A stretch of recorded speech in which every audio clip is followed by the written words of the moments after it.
Nagbabalik po muli ang DepED Hour para sa Tele-Turuan.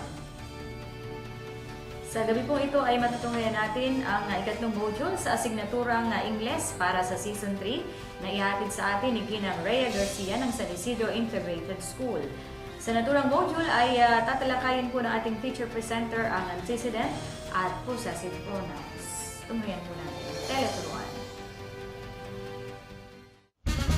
Hello everyone! Welcome to another interesting episode of DepED Hour Tele-Turuan. I am back to be with you for this English Module 3 Season 3 episode. Come and join me to learn more about English grammar. Once again, my name is Rhea C. Garcia from San Isidro Integrated School, District 4, your teacher presenter for tonight's episode. At the end of this evening, we will be able to Number 1, identify pronouns. Number 2, enumerate some guidelines in using pronouns. And number 3, give the appropriate sentence using correct pronouns. But before we proceed to our lesson tonight, let us first review your lessons on Module 2. You've learned that possessive pronouns show that something belongs to someone or something. They show possession or ownership. Mine, yours, hers, theirs, and ours are possessive pronouns that usually go after the nouns. While possessive pronouns may, your, her, his, their, our are possessive pronouns that use before nouns. Now, I am quite sure that you already know how to use possessive pronouns. We will now proceed to our new lesson about pronoun usage. Are you ready? I have here some sentences. Let us read them. Tony and me are going to the movies. Grandma sent presents to my sister and me. Him and Kyle went camping last weekend.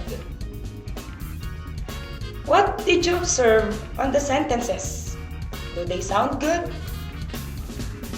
I know that some of you feel that there is something wrong on the sentences. So, to better understand the correct usage of pronouns, I will present to you the guidelines in using it. Some pronouns can also be troublesome because pronouns are substitutes for other words.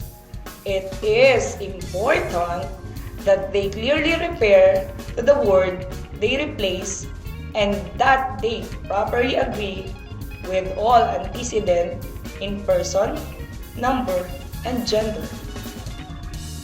First guideline: words that are replaced by pronouns later in the sentence or in a subsequent sentence are called antecedents. An antecedent is a word or phrase or clause to which a pronoun refers.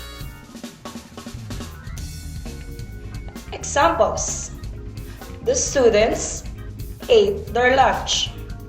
Bob went to his house. In these examples, students and Bob are antecedents, and their and his are possessive pronouns. Second guideline: person agreement is the quality that refers to the person talking. The person being spoken to or object being discussed. English has three persons. First person, I, we. Second person, you. And third person, he, she, they. Let us look at this sentence. It is incorrect to say, if a person wants to succeed in corporate life, you have to know the rules of the game. This is the correct sentence. If you want to succeed in corporate life, you have to know the rules of the game. Or another correct sentence is, if a person wants to succeed in corporate life, he has to know the rules of the game. Third guideline.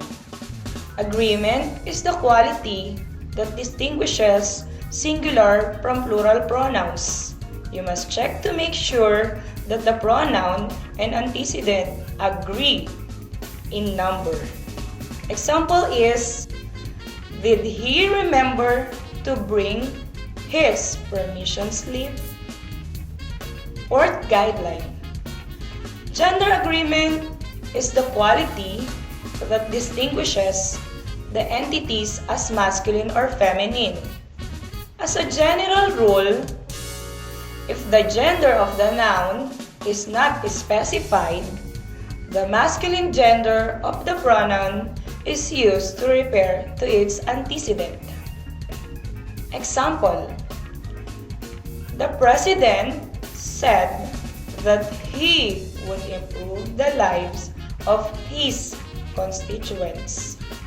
In the given sentence, the noun president has a gender. The rule dictates that masculine pronoun must be used. However, if you personally know that the gender of the noun being referred to is female, use the appropriate gender. Example, the 11th President of the Philippines promised that she would restore democracy in her country. In this sentence, we are referring to former President Cory Aquino. To avoid these confusing situations, there are several alternatives. Perhaps the simplest solution is to pluralize the subject and use the neutral plural pronoun.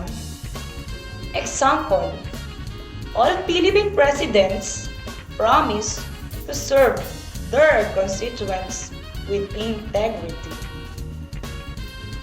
We will pause for a while to give way to our dear sponsors.